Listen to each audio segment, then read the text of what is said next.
നടൻ വിനായകനെ നിലയ്ക്ക് നിർത്തേണ്ട സമയം അതിക്രമിച്ചു. നാട്ടിൽ കാണുന്ന ആരെയും കേട്ടാലറയ്ക്കുന്ന തെറി വിളിച്ചും ഫേസ്ബുക്കിൽ തോന്നിവാസം കാട്ടിയും നഗ്നതാ പ്രദർശനം അലങ്കാരമാക്കിയ വിനായകൻ രക്ഷപ്പെടുവാൻ കാട്ടുന്ന കാർഡുകളുടെ കാലം അവസാനിച്ചു. യേശുദാസിനെയും അടൂർ ഗോപാലകൃഷ്ണനെയും തെറി അഭിഷേകം നടത്തിയിട്ടും പോലീസ് അനങ്ങിയിട്ടില്ല. വിനായകനും അതറിയാം.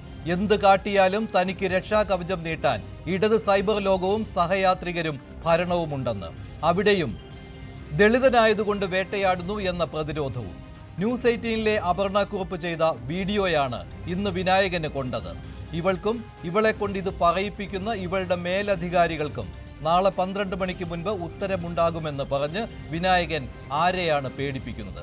അധിക്ഷേപിച്ച് ഫേസ്ബുക്കിൽ പോസ്റ്റ് ഇടുകയും ബോധം തെളിയുമ്പോൾ മാറ്റുകയും ചെയ്യുന്ന വിനായകനാണോ രാജ്യത്തെ ദളിതരുടെയും സ്ത്രീകളുടെയും രക്ഷകൻ? നാവിലും പ്രവൃത്തിയിലും സ്ത്രീ വിരുദ്ധതയും ദളിത് വിരുദ്ധതയും സാമൂഹ്യ വിരുദ്ധതയും വിളയാടുന്ന വിനായകൻ എന്ന പൊതുശല്യത്തെ നിയന്ത്രിച്ചില്ലെങ്കിൽ ഇനിയും കേരളം ഇതൊക്കെ കാണേണ്ടി വരും.